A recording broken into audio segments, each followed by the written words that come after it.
পরমাণু অস্ত্র নিয়ে আবারও হুমকি রাশিয়ার। এদিকে গাজায় ধ্বংসস্তূপ থেকে আরও ৪২ ফিলিস্তিনির লাশ উদ্ধার। ৪টি শর্তে ফিরতে পারেন আওয়ামী লীগ, জানালেন আলী রিয়াজ। আরও থাকছে দুপুরে রাজধানীতে শিবিরের গণমিছিল। সর্বশেষ জানিয়ে দেব ছাত্রদের চাপে সাবেক মন্ত্রীর হাতে হাতকড়া, ডিম নিক্ষেপ। পরমাণু অস্ত্র নিয়ে আবারও হুমকি রাশিয়ার। যুক্তরাষ্ট্র যদি তার বৈশ্বিক ক্ষেপণাস্ত্র প্রতিরক্ষা ব্যবস্থার উন্নয়ন অব্যাহত রাখে, তাহলে রাশিয়া তার পরমাণু অস্ত্রের পরিমাণগত সীমাবদ্ধতা তুলে ধরতে পারে। রুশ পররাষ্ট্র মন্ত্রণালয়ের বিশেষ রাষ্ট্রদূত বৃহস্পতিবার ইন্টারন্যাশনাল অ্যাফেয়ার্স জার্নালে প্রকাশিত এক নিবন্ধে এসব মন্তব্য করেন। মাশাকভ বলেছেন, বর্তমান পরিস্থিতিতে কেবল দ্বিপাক্ষিক দৃষ্টিকোণ থেকে কৌশলগত স্থিতিশীলতা নিয়ে আলোচনা করা সম্ভব নয়। এতে আমরা আরেকটি বিভ্রান্তিকর মধ্যে পড়তে পারি। তার মতে, আন্তর্জাতিক অঙ্গনে এমন অনেক নতুন শক্তি আবির্ভূত হয়েছে যারা বৈশ্বিক ক্ষেপণাস্ত্র ভারসাম্য প্রভাব ফেলছে।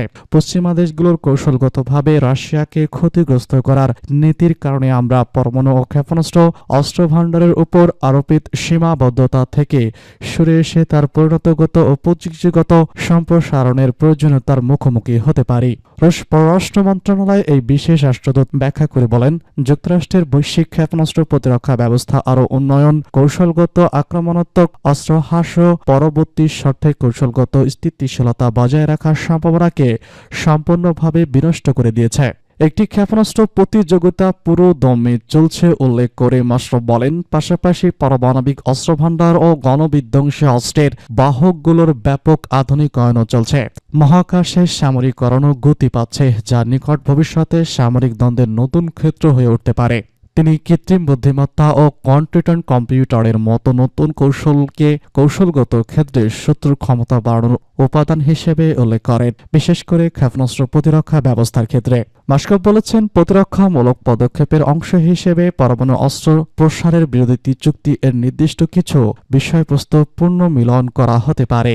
তিনি উল্লেখ করেছেন যে ২০০০ সালের পর্যালোচনা সম্মেলনের চূড়ান্ত নথিতে অন্তর্ভুক্ত সপ্তম অনুচ্ছেদ, যা বিএম চুক্তি সংরক্ষণ ও শক্তিশালীদের কথা বলেছিল, তা কার্যত অর্থহীন হয়ে গেছে, কারণ মার্কিন প্রশাসন তা বাতিল করেছিল। রুশ কূটনীতিক আরও বলেছেন, আমাদের সদিচ্ছা ও আস্থা নির্মাণের প্রতিশ্রুতিগুলোর নতুন করে মূল্যায়ন করতে হবে এবং পরমাণু ঝুঁকি ও হুমকি নিয়ে আলোচনা স্থগিত করতে হবে, যা বর্তমান পশ্চিমা দেশগুলোর ক্রমোদ্যমান কৌশলগত ও অস্ত্র কৌশলগত পরমাণু প্রতিরোধ ব্যবস্থা দুর্বল করার চেষ্টার সামনে অর্থহীন হয়ে পড়েছে। নিবন্ধের শেষ দিকে তিনি বলেছেন, আমরা অস্ত্র নিয়ন্ত্রণ, নিষ্ক্রিয়করণ ও বিস্তার রোধের অন্যান্য ক্ষেত্রগুলোর বিষয়ে নতুনভাবে ভাবতে বাধ্য হব। যুক্তরাষ্ট্রের বৈশ্বিক আধিপত্যের উচ্চ আকাঙ্ক্ষার সঙ্গে এই বিষয়গুলো আরও ভালোভাবে সামঞ্জস্যপূর্ণ করা প্রয়োজন। শুধু সেই ক্ষেত্রেই তাদের সঙ্গে সহযোগিতা করা কৌশলিক হবে যেখানে আমাদের সমর্থনও রয়েছে। গাজায় ধ্বংসস্তূপ থেকে আরও ৪২ ফিলিস্তিনির লাশ উদ্ধার। অবরুদ্ধ গাজা ভূখণ্ডে ধ্বংসস্তূপের ভিতর থেকে আরও ৪২ ফিলিস্তিনি লাশ উদ্ধার করা হয়েছে।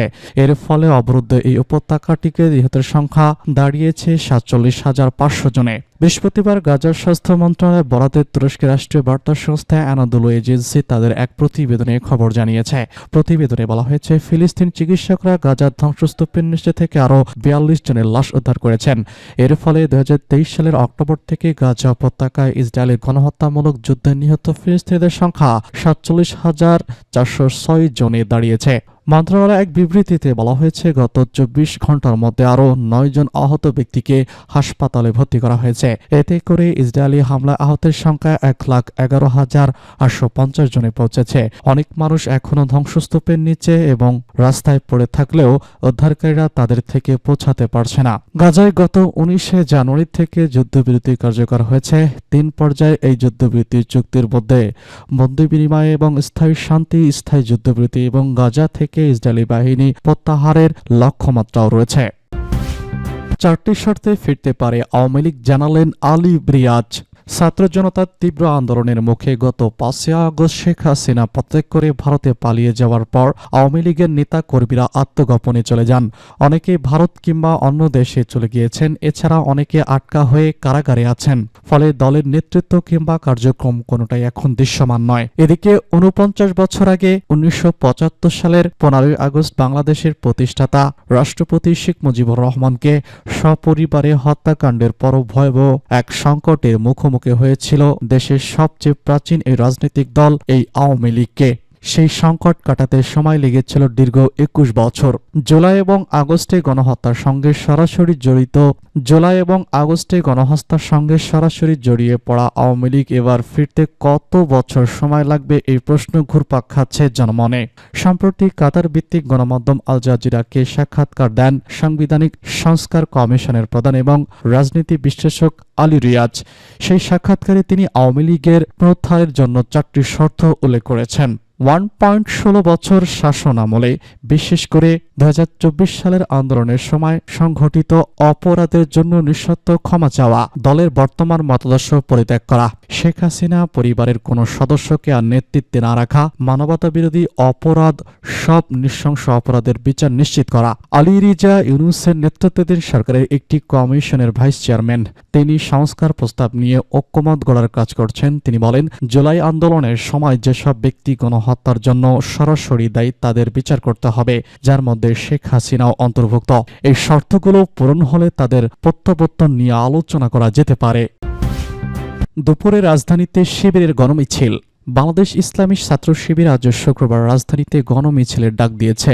বাদ জুমা সংগঠনের ঢাকা মহানগরের এই উদ্যোগে গণমিছিল অনুষ্ঠিত হবে। বৃহস্পতিবার বাংলাদেশ ইসলামী ছাত্র শিবিরের কেন্দ্রীয় প্রচার সম্পাদক মুজিবুর রহমান আজব স্বাক্ষরিক এক সংবাদ বিজ্ঞপ্তিতে এই তথ্য জানানো হয়। এতে বলা হয়, ফ্যাসিস্ট আওয়ামী লীগ সরকারের গুম, খুন ও দুর্নীতি সহ সব রাষ্ট্রবিরোধী কর্মকাণ্ড, জুলাই গণহত্যার সঙ্গে জড়িতদের বিচারের দাবিতে গণমিছিলের কর্মসূচি ঘোষণা করা হয়েছে।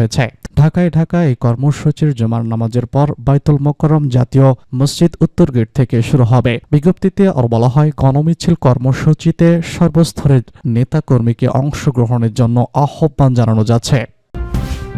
ছাত্রদের চাপে সাবেক মন্ত্রীর হাতে হাতকড়া, ডিম নিক্ষেপ। হত্যা মামলায় গ্রেপ্তার সাবেক সমাজ কল্যাণ মন্ত্রী নুরুজ্জামান আহমেদকে স্বাস্থ্য পরীক্ষার জন্য হাসপাতালে নেওয়ার সময় হাতকড়া না থাকায় গাড়ি আটকে দেন বৈষম্য বিরোধী ছাত্র আন্দোলনের নেতাকর্মীরা। পরে চাপের মুখে সাবেক মন্ত্রীকে হাতকড়া পরানো হয়। বৃহস্পতিবার রাতে 11:15টার দিকে স্বাস্থ্য পরীক্ষার জন্য রংপুর মেট্রোপলিটন পুলিশের কোতোয়ালি থানা থেকে তাকে বের করার সময় এই ঘটনা ঘটে। লালমনিরহাট 2 আসনের সাবেক এই সংসদ সদস্যের বিচার দাবি ও আওয়ামী লীগের বিরুদ্ধে নানা স্লোগান দিতে থাকেন বৈষম্য বিরোধী ছাত্র আন্দোলনের নেতাকর্মীরা। গাড়িতে তোলার পর তাকে হাতকড়া পরানোর দাবিতে পুলিশের প্রতি ক্ষোভ জানিয়ে গাড়ি আটকে দেন। পরে পুলিশ বাধ্য হয়ে তাকে হাতকড়া পরিয়ে রংপুর মেডিকেল কলেজ হাসপাতালে নিয়ে যায়। পুলিশের প্রতি ক্ষোভ জানিয়ে বৈষম্য বিরোধী ছাত্র আন্দোলনের রংপুর মহানগরের যুগ্ম সদস্য সচিব রাজিমুজ্জামান হৃদয় বলেছেন, এই ঘটনার মধ্য দিয়ে প্রমাণিত হয় পুলিশের চরিত্র বদল হয়নি। এমন দৃশ্য একজন অপরাধীকে হাতকড়া না পরানো তার প্রমাণ। হাসপাতালে স্বাস্থ্য পরীক্ষা শেষে জরুরি বিভাগের সামনে দিয়ে কড়া নিরাপত্তার মধ্যে বের করা হয় নুরুজ্জামান আহমেদকে। বিক্ষুব্ধ ছাত্র জনতার সাবেক এই মন্ত্রীকে লক্ষ্য করে ডিম নিক্ষেপ করার পাশাপাশি বিভিন্ন স্লোগান দেন। এর আগে বৃহস্পতিবার রাত 8:30টার দিকে রংপুর মহানগরীয় সেন্ট্রাল রোডে পোস্ট অফিস সংলগ্ন গলিতে ভাগ্নের বাসা থেকে নুরুজ্জামান আহমেদকে গ্রেফতার করা হয়। বৈষম্য বিরোধী ছাত্র আন্দোলনে নিহত মাহমুদুল হাসান মুন্না হত্যা মামলায় তাকে গ্রেফতার করা হয়েছে। Rangpur metropolitan police commissioner Mohammad Mujib Ali জানান, গোপন সংবাদের ভিত্তিতে ওই বাসা থেকে তাকে গ্রেফতার করা হয়েছে। তার বিরুদ্ধে বৈষম্য বিরোধী আন্দোলন, ছাত্র আন্দোলনের হামলা, হত্যা চেষ্টার অভিযোগ সহ একাধিক মামলা রয়েছে।